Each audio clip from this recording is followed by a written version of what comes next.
राहुरी येथील आढाव वकील दाम्पत्याचे अपहरण करून केलेली हत्या निषेधार्थ असून वकील बांधवांच्या सुरक्षेचा प्रश्न या निमित्ताने ऐरणीवर आला आहे। यापुढे अशा घटना घडू नये यासाठी ॲडव्होकेट प्रोटेक्शन ऍक्ट त्वरित लागू व्हावा यासाठी पाठपुरावा करणार असल्याचे आमदार आशुतोष काळे यांनी सांगितले आहे। राहुरी तालुक्यातील माणोरी येथील राहुरी न्यायालयात प्रॅक्टिस करणारे वकील राजाराम आढाव आणि त्यांची पत्नी सौ बडीशा आढाव या दाम्पत्याचे अपहरण करून हत्या करण्यात आली आहे। या घटनेचा समाजातील सर्वच घटकांकडून निषेध करण्यात येत असून राज्यभरातील वकील संघाकडून देखील निषेध नोंदवून आंदोलन केले जात आहे। त्याप्रमाणे कोपरगाव वकील संघाच्या वतीने देखील निषेध नोंदवून वकील बांधवांच्या सुरक्षेसाठी ॲडव्होकेट प्रोटेक्शन ऍक्ट त्वरित लागू करावा यासाठी साखळी उपोषण केले जात आहे।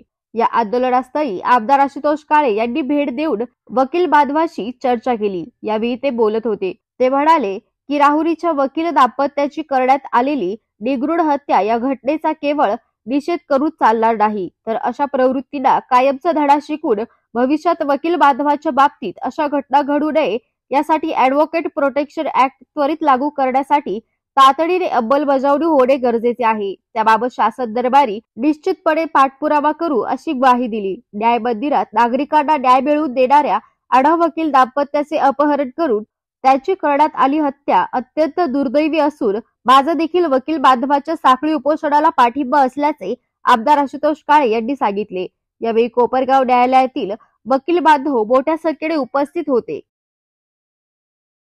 यांच्या हत्येच्या निषेधार्थ कोपरगाव वकील संघाने या आठवड्यामध्ये सर्व कामकाज स्थगित ठेवून या ठिकाणी उपोषण आंदोलन करण्याचं ठरवलेलं होतं। आजचा त्याचा शेवटचा दिवस आहे। मी पूर्ण वकील संघाला या ठिकाणी विनंती केलेली की आपण सर्वांनी सोमवारपासून आपल्या कामकाजाला सुरुवात करावी। आपल्या ज्या काही मागण्या आहे का ॲडव्होकेट प्रोटेक्शन ॲक्ट किंवा जी काही ही घटना झालेली याची चौकशी लवकरात लवकर होऊन या दाम्पत्याला न्याय कसा मिळेल या सर्व मागण्या मी राज्याचे मुख्यमंत्री उपमुख्यमंत्री यांच्यापर्यंत पोहोचून त्यामध्ये लक्ष घालेल अशा प्रकारचा शब्द या निमित्ताने दिलेला आहे। तर तेवढी विनंती त्यांनी मान्य करावी अशी विनंती त्यांना केलेली। तर एवढंच या ठिकाणी सांगतो।